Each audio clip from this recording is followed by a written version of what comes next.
नमस्कार, आप देख रहे हैं क्राइम 24 आवर्स और मैं हूं आपके साथ ज्योति कनौजिया। ये नजर डालते हैं दिन भर की बड़ी खबरों की ओर। अजमेर जिले के प्रभारी मंत्री महेंद्रजीत सिंह मालवीय को शुक्रवार को अजमेर में व्यापारियों के विरोध का सामना करना पड़ा। अजमेर के कई कार्यक्रमों में शिरकत करने आए महेंद्रजीत सिंह मालवीय को व्यापारियों ने घेराव कर तीखा विरोध दर्ज करवाया। राजस्थान में शीतलहर से सर्दी का प्रकोप बढ़ गया है। शेखावाटी अंचल में शीतलहर का सबसे ज्यादा असर देखने को मिला। वहीं मौसम विभाग ने आगामी 48 घंटों में न्यूनतम तापमान में गिरावट होने की संभावना जताई है। राजस्थान एसीबी की टोंक इकाई ने शुक्रवार को 5000 की रिश्वत लेते पटवारी को गिरफ्तार किया है। परिवादी ने शिकायत दी थी कि पटवारी 1 लाख रुपए रिश्वत की मांग कर रहा है। एक सप्ताह में एसीबी की यह दूसरी कार्यवाही है। कोरोना को लेकर केंद्र सरकार के निर्देश जारी होने के बाद राजस्थान स्वास्थ्य विभाग भी एक्टिव हो गया है। विभाग ने सभी जिला कलेक्टर को कोरोना पॉजिटिव मरीजों की जीनोम सीक्वेंसिंग करवाने के लिए कहा है। महाराष्ट्र के मंत्री शंभुराज देसाई ने शुक्रवार को पत्रकारों से बातचीत के दौरान कहा कि उनकी सरकार अगले हफ्ते सीमा विवाद पर ऐसा प्रस्ताव लाएगी जो कर्नाटक के प्रस्ताव से कहीं ज्यादा प्रभावी होगा। महाराष्ट्र के आबकारी मंत्री देसाई ने कहा कि प्रस्ताव को राज्य विधानसभा में सोमवार को पास करा लिया जाएगा। केरल सरकार ने प्रतिबंधित पीएफआई और उसके सचिव से नुकसान की वसूली के निर्देश का पालन नहीं करने के लिए केरल उच्च न्यायालय के समक्ष बिना शर्त माफी मांगी। सरकार ने अदालत को सूचित किया कि वह 15 जनवरी से पहले पंजीकरण विभाग द्वारा पाई गई वस्तुओं को जब्त कर लेगी। मनी लॉन्ड्रिंग के मामले में गिरफ्तार माफिया मुख्तार अंसारी की कस्टडी रिमांड 5 दिनों के लिए बढ़ा दी गई है। प्रवर्तन निदेशालय ईडी की टीम ने 10 दिनों की कस्टडी रिमांड पूरी होने के बाद माफिया मुख्तार को जिला न्यायालय में पेश किया था। यूएनएससी में लाए गए प्रस्ताव में म्यांमार में तत्काल हिंसा को समाप्त करने और सेना से राष्ट्रपति विन मियंट और आंग सान सू की सहित सभी मनमाने ढंग से हिरासत में लिए गए कैदियों को तुरंत रिहा करने का आग्रह किया गया। ब्रिटिश पाकिस्तानी पत्रकार और इमरान खान की दूसरी पत्नी रेहम खान ने फिर निकाह कर लिया है। ट्विटर पर इसका ऐलान करते हुए रेहम ने जस्ट मैरिड फोटो पोस्ट की। एक और पोस्ट में उन्होंने लिखा, आखिरकार मुझे ऐसा आदमी मिल गया जिस पर मैं भरोसा कर सकती हूँ। बॉलीवुड के किंग शाहरुख खान की फिल्म पठान के गानों ने आते ही यूट्यूब पर तहलका मचा दिया। शाहरुख खान का नया गाना झूमे जो पठान रिलीज किया गया है। यह गाना सोशल मीडिया पर तेजी से वायरल हो रहा है, साथ ही यूट्यूब पर भी ट्रेंड कर रहा है। इसके अलावा खास बात यह है कि महज 30 मिनट में इस गाने को 1 मिलियन व्यूज मिल गए। उत्तर प्रदेश में सुबह और रात के समय पड़ रहा घना कोहरा अभी 25 दिसंबर तक जारी रह सकता है। इसकी चेतावनी मौसम विभाग की ओर से जारी की गई है। आंचलिक मौसम विज्ञान केंद्र लखनऊ की ओर से जारी चेतावनी में महाराजगंज, सिद्धार्थनगर, बलरामपुर, श्रावस्ती, बहराइच, मुजफ्फरनगर, मेरठ, बिजनौर, मुरादाबाद, रामपुर, बरेली और आसपास के इलाकों में कोल्ड डे और कुछ जिलों में घने कोहरे की चेतावनी जारी की गई है। तमिलनाडु की भाजपा उपाध्यक्ष शशिकला पुष्पा ने स्टालिन सरकार के मंत्री पर गंभीर आरोप लगाए हैं। उन्होंने कहा कि पश्चिम बंगाल में ममता बनर्जी की सरकार की तरफ डीएमके के मंत्रियों ने भी हमले शुरू कर दिए हैं। डीएमके मंत्री गीता जीवन ने कुछ उपद्रवियों और 2 पार्षदों को भेजा और उन्होंने मेरे घर और कार में तोड़फोड़ की। उन्होंने मेरे घर में तोड़फोड़ की, लेकिन उल्टा उन्होंने मेरे खिलाफ मामला दर्ज कर दिया है। भारत जोड़ो यात्रा के राजस्थान से विदा होते ही राजस्थान में एक बार फिर से बयानबाजी शुरू हो गई है। अब पंजाब कांग्रेस प्रभारी व बायतू विधायक हरीश चौधरी ने मुख्यमंत्री अशोक गहलोत को लेकर बड़ा बयान दिया है। हरीश चौधरी ने कहा कि भाजपा और कांग्रेस के अलावा जो तीसरी पार्टी है वो सीएम गहलोत की प्रायोजित पार्टी है। उनका इशारा आरएलपी की ओर था। बिहार कर्मचारी चयन आयोग की स्नातक स्तरीय पीटी की पहली पाली में आयोजित हो रही परीक्षा का पर्चा आउट हो गया। इसकी पुष्टि होते ही परीक्षा केंद्रों पर परीक्षार्थियों ने हंगामा शुरू कर दिया। हंगामे के बीच ही दूसरी पाली की परीक्षा शुरू हो गई है।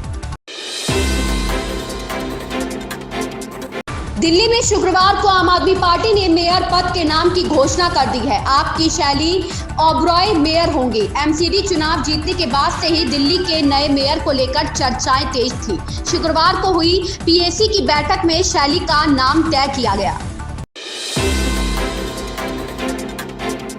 उत्तर पूर्वी दंगा मामले में गिरफ्तार जेएनयू के पूर्व छात्र उमर खालिद को तिहाड़ जेल से रिहा कर दिया गया। दिल्ली हाईकोर्ट ने उमर खालिद को अपनी बहन की शादी में शामिल होने के लिए 7 दिन की अंतरिम जमानत दी है। चीन सहित कई देशों में बढ़ते कोरोना संक्रमण के बीच बड़ा फैसला किया है। देश में नेजल वैक्सीन को आपात इस्तेमाल के लिए केंद्र सरकार की ओर से मंजूरी दे दी गई है। यह बूस्टर खुराक के तौर पर लगाई जा सकेगी। निर्णय के अनुसार नेजल वैक्सीन पहले निजी अस्पतालों में उपलब्ध होगी।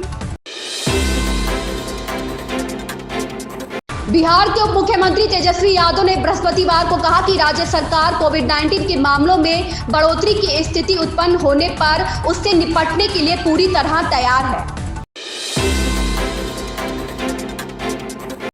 प्रधानमंत्री नरेंद्र मोदी ने भाजपा विधायक के निधन पर शोक व्यक्त किया। उन्होंने ट्वीट किया, मुक्ता तिलक ने परिश्रम के साथ समाज की सेवा की। उन्होंने जन समर्थक मुद्दों को उठाकर अपनी छाप छोड़ी और पुणे के मेयर के रूप में उनका कार्यकाल उल्लेखनीय रहा है। बिग बॉस 16 हर दिन गुजरते दिन के साथ दिलचस्प होता जा रहा है। इस बार सलमान खान वीकेंड का वार एपिसोड में घरवालों और दर्शकों के लिए सेंटा बन एक सरप्राइज लेकर आ रहे हैं। यह सरप्राइज एक ऐसा कंटेस्टेंट है जिसे सीजन की शुरुआत से लोगों का भरपूर प्यार मिला था, लेकिन पिछले दिनों उसे शो से बाहर होना पड़ा था। यह और कोई नहीं बल्कि सबसे चहेते छोटे भाईजान यानी अब्दू रोजिक है। जी कुछ मीडिया रिपोर्टर्स के अनुसार अब्दू रोजिक घर में वापसी करने वाले हैं। आरक्षण विधेयकों पर सरकार और राजभवन के बीच मचे घमासान के बीच कांग्रेस के आदिवासी विधायकों का एक प्रतिनिधि मंडल राज्यपाल से मिला है। मुलाकात के दौरान विधायकों ने आरक्षण विधेयकों पर हस्ताक्षर करने की मांग की। जवाब में राज्यपाल अनुसुईया उइके ने 10 सवालों की सूची उन्हें भी पकड़ा दी। कहा, इनका जवाब सरकार से मिल जाए तो हस्ताक्षर कल हो जाएगा। राज्यपाल यह सवाल 14 दिसंबर को ही सरकार को भेज चुकी है। आदिवासी विकास और स्कूल शिक्षा मंत्री डॉक्टर प्रेमसाय सिंह टेकाम की अगुवाई में कांग्रेस के आदिवासी विधायकों का दल गुरुवार शाम राजभवन पहुंचा था। इसमें अधिकतर विधायक सरगुजा संभाग और मध्य क्षेत्र के थे। बस्तर क्षेत्र के केवल शिशुपाल शोरी और सावित्री मंडावी ही प्रतिनिधि मंडल में शामिल रहे। बिहार के भोजपुर जिले से एक वीडियो सामने आया है। इसमें कुछ युवक पाकिस्तान जिंदाबाद के नारे लगा रहे हैं। यह वीडियो चांदी गांव का बताया जा रहा है। भोजपुर एसपी ने देश विरोधी नारे लगाने वाले युवाओं की पहचान कर प्राथमिकी दर्ज करने के आदेश दिए हैं। पुलिस ने 5 युवकों को गिरफ्तार किया है। यह वीडियो बैडमिंटन मैच के दौरान का है। फाइनल मैच के बाद ट्रॉफी वितरण के बाद कुछ युवक इसे लेकर जुलूस की शक्ल में आगे बढ़ने लगे। इस दौरान युवकों ने पाकिस्तान जिंदाबाद के नारे लगाए। किसी ने इसका वीडियो बनाकर सोशल मीडिया पर डाल दिया। इस पर बवाल मच गया है। भोजपुर एसपी संजय सिंह ने जांच और एफआईआर के आदेश जारी किए। इस मामले में चौकीदार के बयान पर 5 नामजद समेत अज्ञात के विरुद्ध प्राथमिकी की गई है।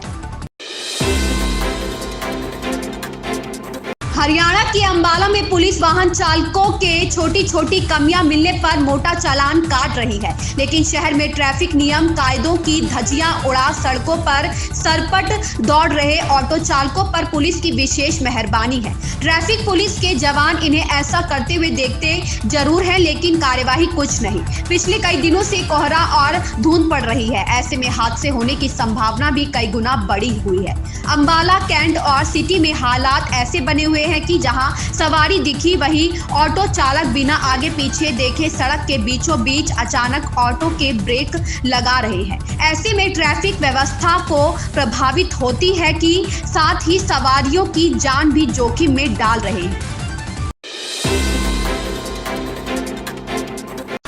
भारत जोड़ो यात्रा में राहुल गांधी की टी शर्ट एक फिर चर्चा में है। इस बार हरियाणा के कृषि मंत्री जेपी दलाल ने कहा कि मैं जहां जहां जाता हूं वहां एक चीज का सवाल जरूर पूछते हैं, सर्दी के मौसम में ऐसी कौन सी दवाई राहुल जी खाते हैं हाफ टी शर्ट में उन्हें ठंड नहीं लगती। अगर यह फार्मूला हमारे सैनिकों जो हिमालय पर रहते हैं उन्हें भी मिल जाए तो देश के प्रति उनका बड़ा अच्छा योगदान होगा। कांग्रेस नेता ने भाजपा के मंत्री के सवाल का जवाब दिया। शुक्रवार को फरीदाबाद में प्रेस कॉन्फ्रेंस के दौरान जयराम रमेश ने कहा कि उनकी थिक स्किन है इसलिए उन्हें ठंड नहीं लगती। मैं इसका क्या जवाब दूं? इससे पहले भाजपा ने उनकी फोटो के साथ लिखा भारत देखो 41,000 की टी शर्ट, जिस पर विवाद हुआ। जेपी दलाल ने कहा मैं देखता हूं कि बाकी लोग सब गर्म कपड़ों में रहते हैं और वह अकेले ऐसे नेता हैं जो ठिठुरती हुई सर्दी में भी टी शर्ट में रहते हैं, तो जरूर उनके पास कोई फार्मूला होगा। डॉक्टर मीना ने कहा कि एक सर्वे में मानव अस्तित्व को सबसे बड़ा खतरा बढ़ती जनसंख्या व प्रदूषण से बताया गया है। भारत के परिप्रेक्ष्य में यह खतरा और अधिक गंभीर हो जाता है क्योंकि विश्व का केवल 2.4 भूभाग पर हमारे पास है और विश्व की कुल जनसंख्या का हम 17.74% भारत की भूमि पर वहन कर रहे हैं। भारत की जनसंख्या 138 करोड़ के पार कर चुकी है। कम क्षेत्रफल होने के बावजूद इतनी अधिक आबादी का ही परिणाम है कि उपलब्ध प्राकृतिक संसाधन बहुत तेजी से कम पड़ते जा रहे हैं तथा सामाजिक, आर्थिक एवं पर्यावरणीय स्थितियां विस्फोटक होती जा रही हैं। ऐसा नहीं है कि देश ने प्रगति नहीं की, परंतु सारे विकास को जनसंख्या रूपी दानव निकल रहा है और सुरसा के मुंह की तरह बढ़ रही है। जनसंख्या के सामने यह विकास ऊंट के मुंह में जीरे के समान साबित हो रही है। इन खबरों में बस इतना ही। मिलते हैं दूसरी खबरों में क्राइम 24 आवर्स के साथ।